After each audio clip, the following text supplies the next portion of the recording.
केवल स्वयं के लिए बल्कि अनेकों के लिए परमार्थ का, प्रगति का, ऊपर उठने का माध्यम और कारण बनता है। उसको जगाने का, उसको स्मरण दिलाने का मंत्र गायत्री का मंत्र है। कहानी आती है वेदांत में, एक शेरनी थी, गर्भवती थी, शिकार करने के लिए गई और एकदम से शिकारी आया, उसने तीर चलाया, शेरनी का शरीर छूटा। और शरीर जैसे ही उसका छूटा वैसे ही अंदर से बच्चे का भी जन्म हुआ। शेर के बच्चे को हम लोग छावा कह करके पुकारते हैं। तो वो शेर का बच्चा जिसकी माँ थी नहीं, पिता थे नहीं, रोता था। एक हिरणों का झुंड वहां से गुजरता था।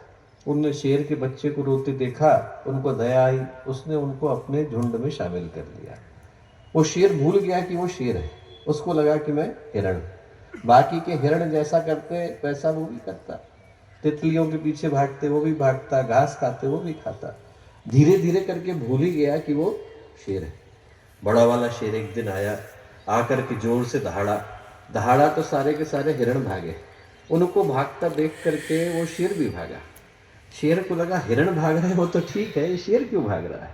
उसने शेर को पकड़ा, तुम कहाँ जा रहे हो। बोले अरे साहब मुझे माफ करिए, मैं हिरण हूँ। अरे तुम हिरण नहीं हो, तुम शेर हो। उसने कहा नहीं नहीं मैं हिरण हूँ। शेर ने पकड़ा, पानी के किनारे लेकर के गया। देख तुझमें और मुझमें कोई अंतर है क्या। जैसे ही शेर ने देखा कि वो और बगल का शेर एक जैसे है, उसकी दहाड़ वापस आ गई। शेर को ये याद दिलाने के लिए कि वो शेर है, एक और शेर की जरूरत होती है। हमें याद दिलाने के लिए कि हम लोग महापुरुष हैं, महापुरुषों की जरूरत होती है।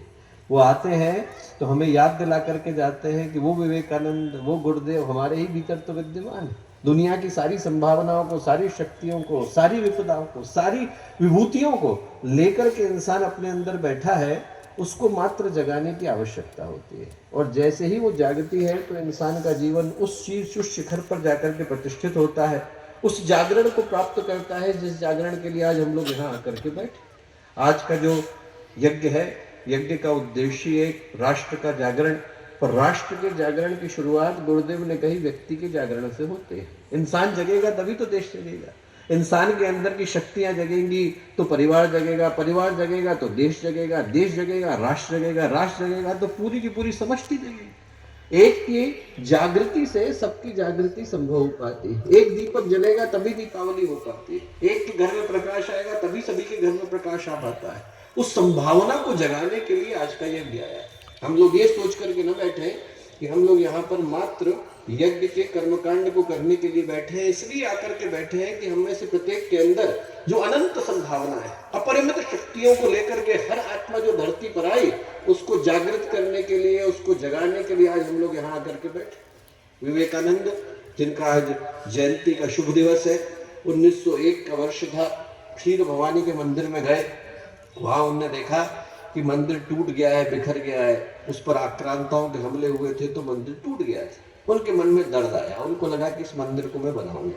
हाथ में पुष्प लिया, अक्षत लिया, संकल्प लिया, इस मंदिर को बनाऊंगा। संकल्प लेना था कि खीर भवानी मां प्रकट हुई। प्रकट होकर के विवेकानंद से बोली, मंदिर मेरा तुड़वाया मैंने, बनवाने वाला तू कौन। तो वो बना जिसको बनाने के लिए तुझे धरती पर बुलाया गया है। क्या बनाऊं? विवेकानंद ने पूछा। तू राष्ट्र को बना, भारत को बना, उसी के लिए तुझे धरती पर बुलाया गया है। विवेकानंद वहां से बाहर निकले और उन्होंने संकल्प लिया कि आज से आने वाले 50 वर्षों के लिए हमारी माँ एक, भारत माता, हमारी देवी एक, भारत माता, हमारी आराध्या एक, भारत माता। तो राष्ट्र का जागरण संभव हो पाता है दोस्तों यदि हम लोग यहाँ से हृदय में प्रतिष्ठित करके जाते हैं, आपकी एक माँ वो जिनने आपको जन्म दिया, एक माँ वो जिनने पूरी सृष्टि को जन्म दिया, गायत्री माता, एक माँ वो जिनने भारत को जन्म दिया, भारत माता। इन तीन माँओं के लिए हमारा जीवन जाएगा तो हमारा ये आज का यज्ञ के कर्मकांड में आ पाना, यहाँ बैठ पाना सार्थक हो पाएगा। यही प्रार्थना उस शक्ति से हम लोग करते हैं जो हर व्यक्ति को शुभ के, मंगल के, कल्याण के पथ की ओर प्रशस्त करती है कि हमारा जीवन अच्छाई की ओर, उन्नति की ओर, उच्चता की ओर, उत्कृष्टता की ओर बढ़ चले। जीवन की वो सारी संभावनाएं जो हमें एक अच्छे इंसान बनने के लिए लेकर के जाती हैं वो जागृत हो। इस भाव के साथ माँ गायत्री का पावन मंत्र एक बार साथ साथ कमर सीधी कर ले, उगते हुए सूर्य का, सविता देव का ध्यान करें, प्रार्थना करें कि हमारे जीवन में वो सारी की सारी सुखद संभावनाएं साकार हो सके।